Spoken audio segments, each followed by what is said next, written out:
The first high-level US-China meeting of the Biden administration got off to a fiery start. Both sides leveled sharp rebukes of the other's policies, a rare public display that underscored the frosty relations between the two countries. US Secretary of State Antony Blinken slammed China, saying that the United States was deeply concerned with Beijing's actions. Blinken referred to a multitude of issues from Xinjiang, Hong Kong, Taiwan and cyber attacks on the United States. The US is looking for China to change its behavior if it wants to reset the sour relations. But Beijing has said Washington is full of illusions. The top diplomat also reminded China that it's never a good bet to bet against America. I have to tell you, what I'm hearing is very different from what you described. I'm hearing deep satisfaction that the United States is back, that we're re-engaged with our allies and partners. I'm also hearing deep concern about some of the actions your government is taking. US President Joe Biden has now said that he is proud of his Secretary of State, reiterating the administration's tough stance on China. So for China, it was necessary that we make our position clear. What's your reaction to China last night? I'm very proud of the Secretary of State. China has also hit back, blaming the US for the explosive tone at the Alaska meeting. Beijing even questioned the freedom of press in the US when Washington demanded clearance of press from the talk venue in Alaska. The two delegations then went on to tussle about when the media would be ushered out of the room. Hitting out at the US interference in its internal affairs, Beijing called for an end to the country's Cold War mentality.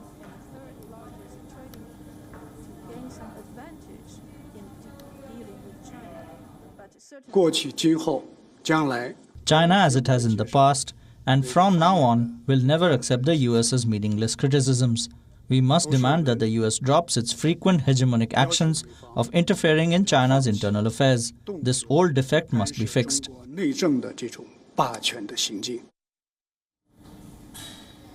Now, this is the first high-level US-China meeting of the Biden administration. And this meeting got off to a fiery start, with both sides levelling sharp rebukes of the policies of each other. A rare public display that has underscored the frosty relations between the two countries. Now, US Secretary of State Antony Blinken has slammed China. He said that the United States was deeply concerned with Beijing's actions. Blinken referred to a multitude of issues. He discussed Xinjiang, Hong Kong, Taiwan, and also the cyber attacks on the United States.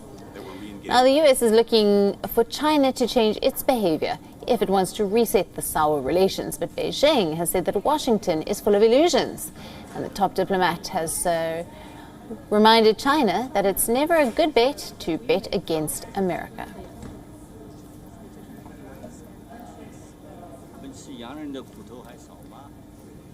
Now, following these statements, US President Joe Biden has now said that he is proud of his Secretary of State, Antony Blinken, and reiterating that the administration is taking a tough stance on China.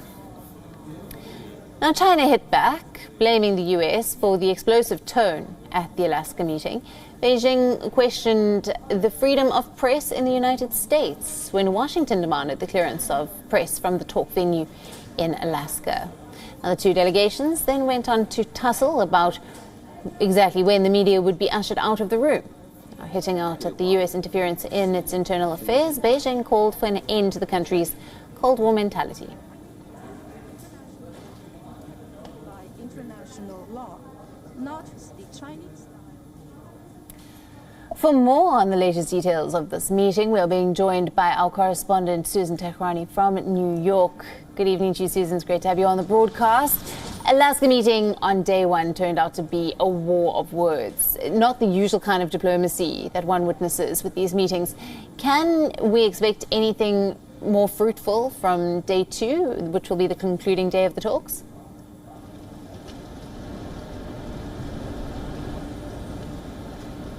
We'll have to wait and see, but you know, the bar was set very low from the onset of this meeting between the two sides, which just to recall, I mean, neither side could really come up with what this meeting could be described as. The Americans said that this is by no means a strategic dialogue. The Chinese came out and said that this is a strategic dialogue, and then we saw what happened during that meeting. And so it really seemed like a vetting session on both sides, although it also did seem that the Chinese side did come really prepared to engage in some kind of diplomatic theater for their audience back home, because the encounter was really very rarely, and this rarely happens, was aired not only on CCTV but also across different platforms, albeit limited in China as well. And the United States really wanted this meeting, this back and forth, to be publicized, because it wanted to signal that this is not a bilateral encounter, but it wanted its partners to see where it stands and the position of strength that it wants to encounter China with moving forward on the part of the Biden administration. But I think what the first day really signaled was that the Biden administration is very adamant in moving forward from a position of strength, and I think that the Chinese knew this, but they also wanted to demonstrate some cracks within the American society, you know, internal issues, even bringing up issues like Black Lives Matter. But I think where you know, they might be wrong, and I think Anthony Blinken said this, was to bet against the United States, notably when it comes to China, because while there are a lot of issues that are partisan in Washington, I will guarantee you dealing with China is not one of them. It is a very bipartisan issue, and both sides have really came out, including U.S. President Joe Biden, have came out and praised the way Anthony Blinken handled that encounter. So we'll see what happens on day 2, but no agreement is set to be reached, and there probably will not be a joint statement, and the situation will probably be as frosty as it was day 1. Right, we'll wait and see, as you said. Moving us to our next question here. Defense Secretary Austin has arrived in India, and he has met with NSA and called upon Prime Minister Modi of India to is saying that he has a busy day ahead. On Saturday, there's a lot of significance about this visit for the U.S.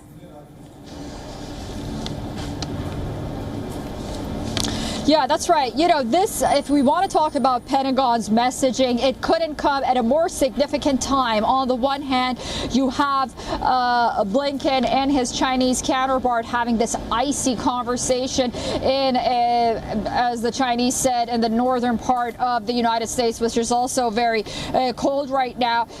And then on the other hand, you have the defense secretary traveling to India just shortly after President Biden met with Quad leaders, and it really signals a new phase and a start to a new phase of India-U.S. partnership, which again supports which enjoys bipartisan support in Washington, and it really aims to make operational the years of trade agreements and issues pertaining to regional security and informational sharing, and also Washington's 2016 designation of India being a quote-unquote defense partner. I think it was very interesting that one Pentagon official mentioned that as Lloyd Austin goes to India to carry these talks, it's not just you know, about buying U.S. equipment and really having this sort of trade back and forth and trade deals between India and the United States when they want to advance their cooperations. It's not purely economic, but advancing cooperation is based on convergence of strategic interests. That's according to a Pentagon official, quote unquote, when he spoke on Backgrounder about this visit. So very important. I think the United States understands that India, not only from its defense perspective, economic perspective, information and technology perspective, will be a very important partner moving forward in Asia and the Indo-Pacific region, but also from a soft power perspective, as we talked about the vaccine diplomacy and moving forward with sharing vaccine for countries around the world. Yeah. Right. Susan, we'll have to leave it there. Thank you very much for bringing us all those details. Great to talk to you. WION, now available in your country. Download the app now. Get all the news on the move.